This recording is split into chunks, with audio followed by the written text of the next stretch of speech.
નમસ્કાર, જય હિન્દ, જય ભારત, જય જય ગરવી ગુજરાત. હું બ્રિજરાજ સોલંકી.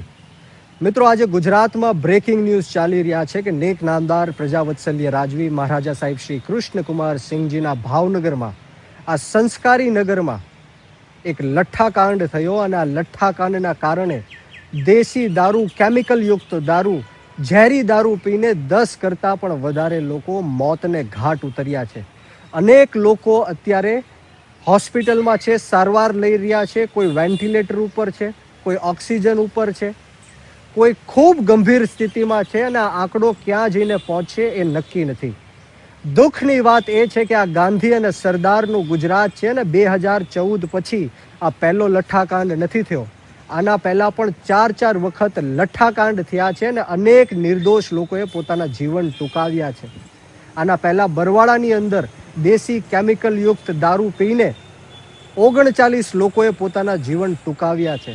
પરંતુ આ બેરી, મૂંગી અને આંધળી સરકારને કોઈ જ ફરક પડતો નથી. હું ગુજરાતના ગૃહમંત્રી હર્ષ સંઘવીને કહું છું કે જો થોડી પણ શરમ બચી હોય તો તાત્કાલિક ધોરણે રાજીનામું આપવું જોઈએ. જે કોઈ પણ જવાબદાર અધિકારી હોય એમને સસ્પેન્ડ કરવા જોઈએ. ભાવનગરના ડીએસપી હોય, ડીવાયએસપી હોય, પીઆઈ હોય, કોઈ પણ હોય, અને કલેક્ટરને પણ સસ્પેન્ડ કરવા જોઈએ.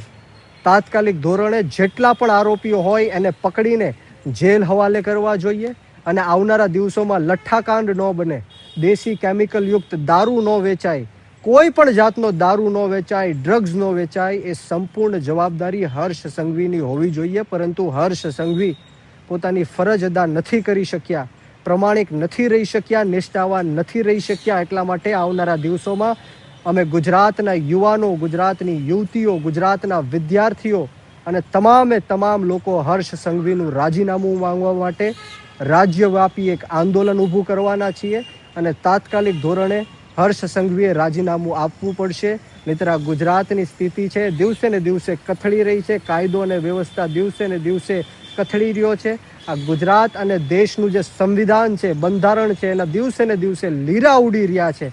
તાત્કાલિક ધોરણે હું હર્ષ સંઘવીને વિનંતી કરું છું કે ગૃહમંત્રી પદ ઉપરથી રાજીનામું આપો, તો જ આ ગુજરાતના યુવાનો બચશે અને ગુજરાતની જનતા બચશે. જય હિન્દ, જય ભારત, જય જય ગરવી ગુજરાત. ઇન્કલાબ જિંદાબાદ, યુવા શક્તિ જિંદાબાદ.